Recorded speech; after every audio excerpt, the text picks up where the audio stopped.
ফাহিম জোরে জোরে চিৎকার করছে, কিন্তু তার চিৎকারের আওয়াজ চার দেয়ালের মধ্যে ঘুরপাক খাচ্ছে। চার দেয়ালের বাইরে বেরোতে পারছে না, কারণ চারিদিকে দরজা জানালা সব বন্ধ। কেয়ারটেকার নুরু মিয়া ফাহিমাকে ধরার আগেই স্পিডে ফ্যানটা ছেড়ে দিয়েছিল।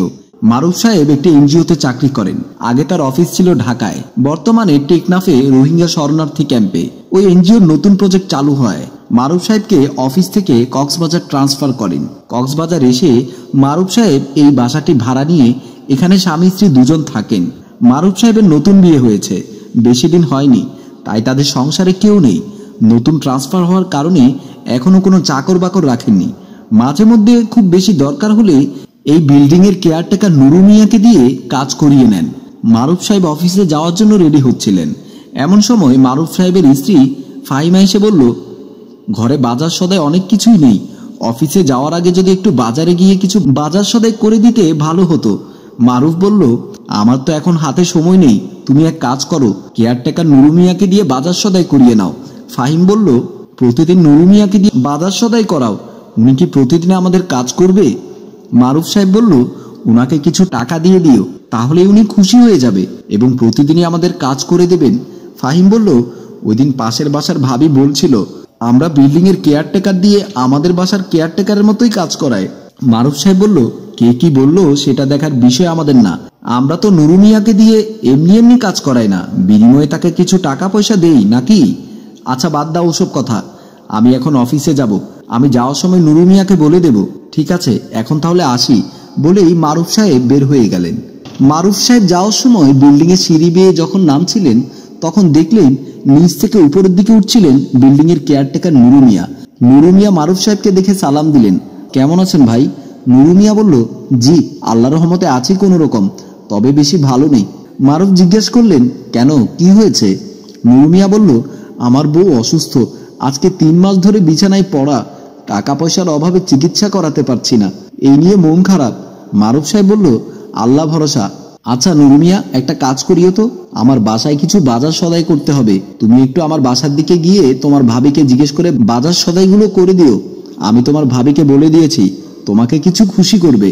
নুরু মিয়া বলল, আচ্ছা সাহেব, আপনি কোনো টেনশন করবেন না, আমি বাজার সদাই করে দেব। মারুফ সাহেব বলল, আচ্ছা ঠিক আছে, তাহলে আমি এখন আসি, বলেই মারুফ সাহেব চলে গেল। নুরু মিয়া মারুফ সাহেবের বাসার দিকে গেলেন। নুরু মিয়া মারুফ সাহেবের বাসার সামনে এসে কলিং বেল টিপতে লাগলো, কিন্তু দরজা খুলছে না। ক্রমাগত কলিং বেল টিপেই যাচ্ছেন, কিন্তু কেউ দরজা খুলছে না। পাশের বাসায় বুবলি ভাবি ছাদে যাচ্ছিলেন কাপড় শুকাতে দিতে। নুরু মিয়াকে মারুফ সাহেবের বাসার সামনে কলিং বেল টিপতে দেখে বললেন, কি ব্যাপার, ওনাদের কলিং বেল টিপছ কেন? নুরু মিয়া বুবলি ভাবিকে তেমন পছন্দ করেন না, কারণ বুবলি ভাবিদের ঘরের বাজার সদাই করে দিত নুরু মিয়া। বুবলি ভাবি কড়াগন্ডা হিসাব নিতেন। একবার হিসেব গরমিল হওয়ার পর থেকে এখন আর নুরু মিয়াকে দিয়ে বাজার সদাই করান না। এছাড়াও বুবলি ভাবি নুরু মিয়াকে মোবাইল চোরের অপবাদ দিয়েছিলেন। নুরু মিয়া বুবলি ভাবির দিকে তাকিয়েছিলেন, এজন্যই বুবলি ভাবি বলল, কি ব্যাপার, এভাবে তাকিয়ে আছো কেন? তোমাকে বলছি ওদের বাসার কলিং বেল টেপছো কেন? নুরু মিয়া বলল, সাহেব বলেছিল ওনাদের বাসার বাজার সদাই নেই, বাজার সদাই করে দিতে। বুবলি বলল, তুমি কি এই বিল্ডিং এর কেয়ারটেকার নাকি মারুফ সাহেবদের কেয়ারটেকার? নুরু মিয়া বলল, আমি এই বিল্ডিং এর কাজ কামের ফাঁকে ফাঁকে দিয়ে ওনাদের কাজ কাম করে 2টা টাকা পাই, তাতে সমস্যা কি? বুবলি বলল, তুমি এই বিল্ডিং এর কাজ কাম না করে ওদের বাসার কাজ কাম করো। আজকে কয়দিন ধরে বলছি আমাদের বাথরুমের পানির লাইন ক্লিয়ার না, তুমি কি একবারও গিয়ে দেখেছো?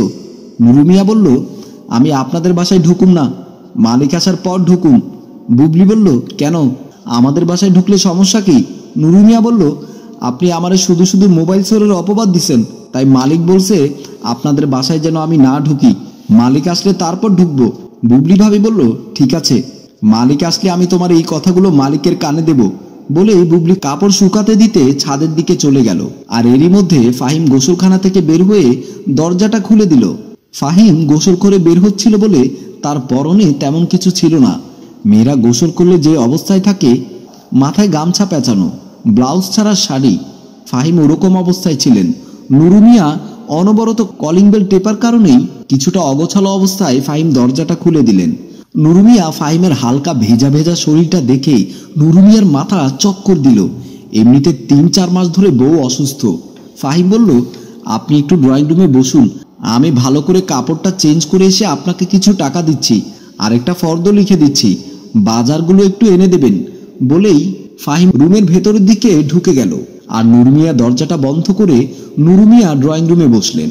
ড্রয়িং রুমে বসে নূর মিয়া ভেতরে রুমের দিকে উকি ঝুঁকি দিচ্ছিল। ফাহিম ড্রেসটা ভালো করে পরছিল।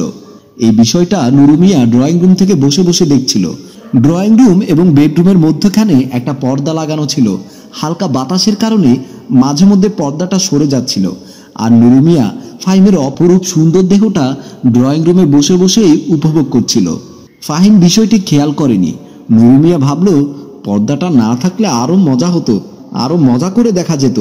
আহারে, আমার বউরা 3 মাস ধরে অসুস্থ, বউয়ের সাথে দেখা সাক্ষাৎ করতে পারছি না। যদি এই ম্যাডামের সাথে একটু দেখা সাক্ষাৎ করতে পারতাম, কতই না মজা হতো। কথাগুলো আনমনে কল্পনা করছিল নূর মিয়া।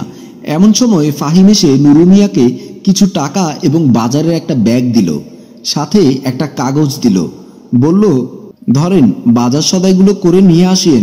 নূর মিয়া ফাহিমের হাত থেকে টাকা এবং কাগজটা নিতে গিয়ে ফাহিমের হাতটা একটু স্পর্শ করলো। ফাহিমের হাতটা যখন নূর মিয়ার হাতের সাথে লাগলো, নূর মিয়ার মনে হলো যেন 11,000 ভোল্টের কারেন্টের লাইন নূর মিয়ার হাতে লাগলো। নূর মিয়া শিহরিত হলো। ফাহিমের ওইদিকে ভ্রুক্ষেপ নেই। ফাহিম বলল, আপনাকে একটু চা করে দেই? নূর মিয়া বলল, না থাক, বাজার সদাই করে আনার পরেই খাবো। নূর মিয়া বাজারের ব্যাগটা হাতে নিয়ে বের হয়ে চলে গেল। ফাহিম ছাদে কাপড় শুকাতে গেল। আগে থেকেই ওখানে কাপড় শুকাতে দিচ্ছিল বুবলি ভাবি। ফাহিমকে দেখে বুবলি ভাবি বলল, ভাবি, কিছু মনে করবেন না, একটা কথা বলবো? ফাহিম বলল, জি বলুন।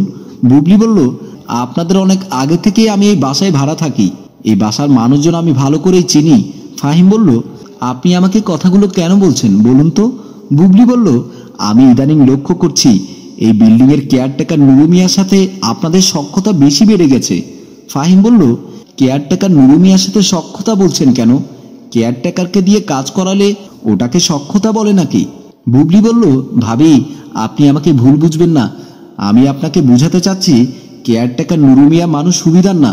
ফাহিম বলল, কই, উনি তো আমরা যাই বলি তাই করে দেয়, কখনো ওনার খারাপ কিছু লক্ষ্য করিনি। বুবলি ভাবি বলল, আগে আমিও ওকে দিয়ে কাজ করাতাম। ফাহিম বলল, নিশ্চয় এখন আপনার কাজ করে না বলে আপনি ওর নামে উল্টোপাল্টা কথা বলছেন। বুবলি বলল, আসলে তা না ভাবি, ও একদিন আমার বাসার মোবাইল চুরি করেছে। এরপর থেকে ওকে আর আমাদের বাসায় ঢুকতে দেইনি। আপনি একটু দয়া করে সাবধানে থাকবেন, না হয় দেখবেন কোন দিন আপনার বাসা থেকে কোনটা চুরি করে ফেলে। ফাহিম মনে মনে ভাবল, কেয়ারটেকার নূর মিয়া আমার বাসায় কাজ করে দেয় বলে মহিলা সহ্য হচ্ছে না, তাই নূর মিয়ার মতো ভালো মানুষটার নামে উল্টোপাল্টা কথা বলছে। ফাহিম বলল, আচ্ছা ঠিক আছে ভাবি, আপনার কথাটা আমার মনে থাকবে বলে কাপড়গুলো শুকাতে দিতে লাগলো।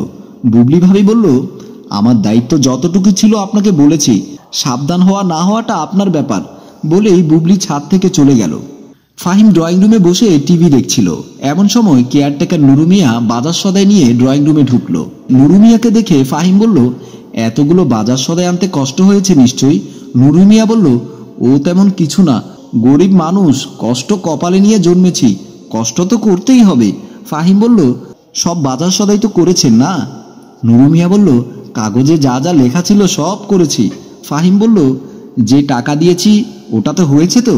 নূর মিয়া বলল, 220 টাকা বাকি হয়েছে, বলেছে আগামীকাল গেলে দিয়ে দেব। ফাহিম বলল, আচ্ছা ঠিক আছে, আপনি বসেন, আপনাকে 220 টাকার সাথে আরো কিছু টাকা দিচ্ছি। 220 টাকা আপনি ওই দোকান দিয়ে দেবেন, বাকি টাকাগুলো আপনি রাখবেন বলে ফাহিম নূর মিয়াকে টাকা দেওয়ার জন্য বেডরুমের দিকে চলে গেল। নূর মিয়া ভাবল, এই সুযোগ হাতছাড়া করা যাবে না। ফাহিম যাওয়ার পর নূর মিয়া দরজা শক্ত করে কিল লাগিয়ে দিল, জানালাও ভালো করে লক করে দিয়ে পর্দাটা লাগিয়ে দিল। তারপর ফাহিমের বেডরুমের দিকে চলে গেল। ফাহিমের বেডরুমে ঢুকে দেখলো ফাহিম টাকা গুনছিল। নূর মিয়াকে দেখে ফাহিম বলল, কি ব্যাপার, আপনি এখানে ঢুকলেন কেন? নূর মিয়া বলল, চুপ, কোনো কথা বলবেন না, চারিদিকে দরজা জানালা বন্ধ, বেশি কথা বললে একবারে শেষ করে দেব বলে ফাহিমকে জড়িয়ে খাটে ফেলে দিল। ফাহিম বলল, ছাড় ছাড় বলছি। নূর মিয়া বলল, আজকে কোনো ছাড়াছাড়ি নাই, আজকে বড় লোকেরা যেভাবে মজা করে সেভাবেই আমি মজা নেব। ফাহিম জোরে জোরে চিৎকার করছে, কিন্তু তার চিৎকারের আওয়াজ চার দেয়ালের মধ্যে ঘুরপাক খাচ্ছে। চার দেয়ালের বাইরে বেরোতে পারছে না, কারণ চারিদিকে দরজা জানালা সব বন্ধ। কেয়ারটেকার নুরু মিয়া ফাহিমাকে ধরার আগেই স্পিডে ফ্যানটা ছেড়ে দিয়েছিল। ফ্যানের শো শো আওয়াজের সাথে ফাহিমের আর্তনাদ গুলিয়ে যাচ্ছে। নুরু মিয়া মন ভরে ফাহিমের সাথে মজা নিচ্ছে। ঘরে কেউ না থাকার কারণে নুরু মিয়ার জন্য বাড়তি সুবিধা হয়ে গেল। বুবলি ফাহিমদের বাসার সামনে দিয়ে আসতেই হঠাৎ লক্ষ্য করলো রুমের ভেতর থেকে কে যেন চিৎকার করছে। বুবলি বিষয়টি ভালো করে খেয়াল করলেন। সত্যি তো, রুমের ভেতর থেকে ফাহিমের গলার আওয়াজ শোনা যাচ্ছে। বুবলি দরজাটা খুলতে চাইলেন, দেখলেন ভেতর থেকে দরজা লাগানো। বুবলি চিৎকার করতে লাগলো, এই কে কোথায় আছেন, একটু এদিকে আসেন। রুমের ভেতর ফাহিম ভাবি এভাবে চিল্লাচিল্লি করছে কেন, একটু দেখেন তো। বুবলি চিৎকার শুনে পাশের বাসার লুতু মিয়া চাচা ও ওনার ছেলের বউ প্রিয়া ভাবি, রহিম মিয়া এবং ওনার স্ত্রী রিমি ভাবি যে যার রুম থেকে দৌড়ে আসলেন। রিমি ভাবি বলল, কি হয়েছে ভাবি, আপনি এভাবে চিৎকার করছেন কেন? বুবলি ভাবি বলল, শুনে দেখেন তো, রুমের ভেতর থেকে ফাহিম ভাবি মনে হচ্ছে চিৎকার করছে। ওরা সবাই কান পেতে দরজার ভেতরে শোনার চেষ্টা করলেন। প্রিয়া বললেন, হ্যাঁ ভাবি, ফাহিম ভাবি তো চিৎকার করছে। লুতা মিয়া বলল, আমার মনে হচ্ছে মারুফ মিয়া ওনার বউকে পেটাচ্ছেন।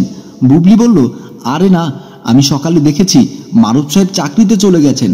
রহিম সাহেব বলল, তাহলে ওনার ওয়াইফ এভাবে কান্না করছেন কেন? বুবলি বলল, একটু আগেই দেখেছি কেয়ারটেকার নুরু মিয়া ওনার জন্য বাজার সদাই করে ওনার রুমে ঢুকতে।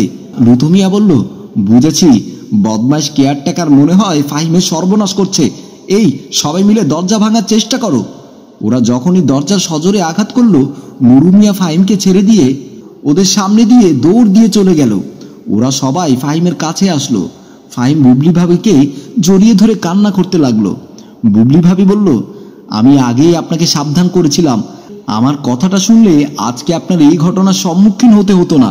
হ্যালো ভিউয়ার্স, আমাদের এই গল্পটি সম্পূর্ণ কাল্পনিক, শুধুমাত্র আপনাদেরকে সচেতন করার উদ্দেশ্যেই তৈরি করা।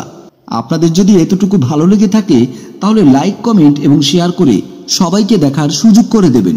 ধন্যবাদ।